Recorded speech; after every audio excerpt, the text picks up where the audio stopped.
Everything felt too still for a championship moment. The lights of Riyadh glittered across the stadium, casting a golden sheen on the purple WTA Finals court. Elena Rybakina had just secured one of the biggest victories of her career, a tight, gritty win over world number 1 Rybakina Sabalenka. She didn't scream. She didn't collapse to her knees. She simply lifted her arms, eyes steady, breathing controlled, as though she just checked off another item on her to-do list. And yet, what happened after the match, not during it, would set the tennis world on fire. Elena walked toward the photographer's area, where champions go to pose with their trophy, the runner-up, and the WTA officials. The crowd expected a smile, a handshake, the usual ceremony. But something was off. Cameras from every direction pointed at her. Staff gestured politely, signaling where she should stand, yet Elena Rybakina paused. Her expression didn't reveal anger. It revealed decision. When the WTA CEO, Porsche Archer, approached to stand beside her for the traditional photo, Rybakina took a step back. Then another. The crowd watched, expecting her to adjust or reposition. But she stopped, holding the trophy tightly, and turned away from Archer, completely refusing to take the ceremonial photo beside her. Gasps echoed through the arena. Even Sabalenka looked confused. The photographers kept pressing their fingers on the shutter, unsure whether to capture this uncomfortable history in the making or lower their cameras. Some did both reflexively.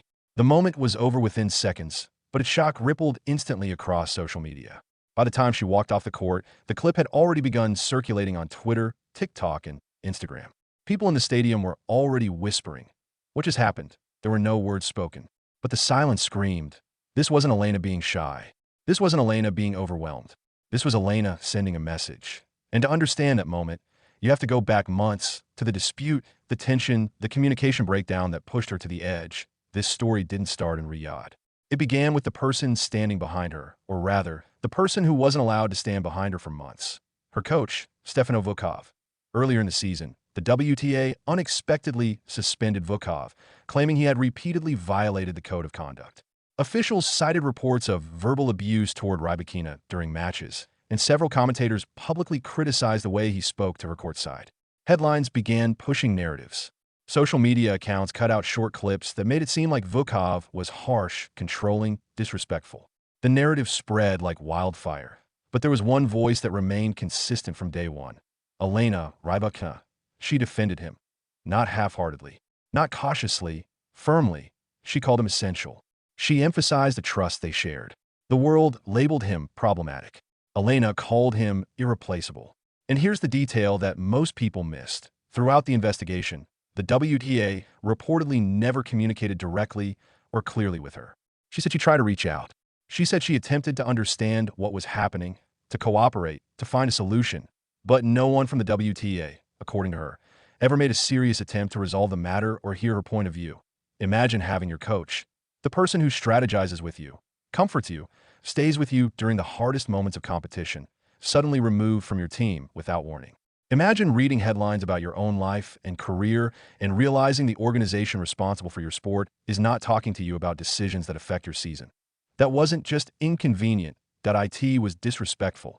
Elena carried that frustration silently. She continued to compete. She continued to win. But deep down, she felt betrayed. Eventually, she filed an appeal. She fought the suspension. And after months of tension, months of silence, she succeeded. The ban was lifted in August, just in time for the US Open. The moment her coach was allowed back in her box, Elena lit up. After dominating Elena Rybakina that week, she spoke with renewed energy. She looked lighter. She looked whole again. She said communication with her coach was effortless. She said that they understood each other without speaking. She called him a strategic genius.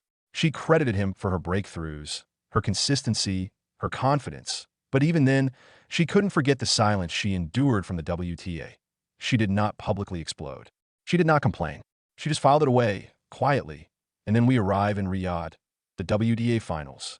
The most exclusive tournament of the year, prize money at an all-time high, the best 8 players in the world. Only one leaves undefeated. Elena Rybakina was playing the best tennis of her life. Her serve was unbreakable. Her mental toughness impenetrable. Her composure, ice cold. Match after match, she dismantled top-ranked opponents. She walked into every match like someone who had already seen the ending. Pegula beat her, Swiatek took her down. Anisimova controlled the match. Then came Sabalenka, The number one in the world, a rivalry charged with power, emotion, and contrasting temperaments. Sabalenka plays with fire. Rybakina plays with steel. That night, their styles clashed again in a final full of intensity. Sabalenka hit harder, but Elena hit smarter. Sabalenka shouted, pumped her fist, swung for winners. Elena absorbed it all like a mountain absorbing wind. When match point ended, when Sabalenka sent the final ball long, Rybakina reacted the same way she always does. Calm, contained, and composed. She lifted the trophy. She won the biggest title of her season. And moments later, the WTA requested the usual photo. The champion, the runner-up, and CEO Porsche Archer. What they expected was routine. What they got was revolt. Rybakina stepped aside. Her refusal wasn't dramatic. It wasn't loud. It was subtle, which made it even more powerful. She stood alone, trophy in hand, and made it visually undeniable that she would not share that moment with the person who represented the organization that ignored her for months. This wasn't about anger, that it was about dignity. Afterward, when reporters asked her why she refused, she didn't dodge the question. She didn't sugarcoat. She said exactly what she needed to say. The WTA had months to communicate, and they didn't. They failed. They ignored her. And the photo moment was not a photo opportunity for her. It was a turning point. She delivered her message without raising her voice. Communication matters. Respect matters. Players deserve to be heard, not managed. They're athletes who yell or scream when they're upset. Elena is not that kind of player. She sends messages with silence, and silence cuts deeper when the whole world is listening. Some will say she should have just taken the photo. Some will say it was unprofessional. Some will say she made the moment too personal. But those same people never sat in her seat. They never had their coach banned without being told why. They never fought for clarity and got ignored. They never walked into the biggest final of their season carrying the weight of unresolved conflict with the very organization that governs their profession. Elena Rybakina did not act out of anger. She acted out of principle. She acted to reclaim her autonomy. Standing on that stage wasn't just a victory. Celebration. It was closure. It was her saying, I will no longer be silent. I will not pretend everything is fine. I will not play the part of the agreeable champion for a picture that means nothing. For the first time in a long time, she felt powerful. Not because she won a trophy, but because she stood her ground. And what's more powerful than that? Elena walked out of Riyadh not just as the WTA Finals champion, not just as world number 5, not just as a player soaring into her prime. She walked out as a woman who refused to let an organization rewrite her narrative. While the confetti fell and cameras continued clicking, one message resonated far beyond that stadium. Listen to your players. Respect your players. Communicate with your players. Elena Rybakina didn't just win a title. She took back her voice. Was she right? Was she wrong? Did she go too far? That depends on who is answering the question. The system or the individual the system overlooked. But one thing is certain. The era of silent athletes is over. And Elena Rybakina didn't need a shout to prove it. She simply walked away.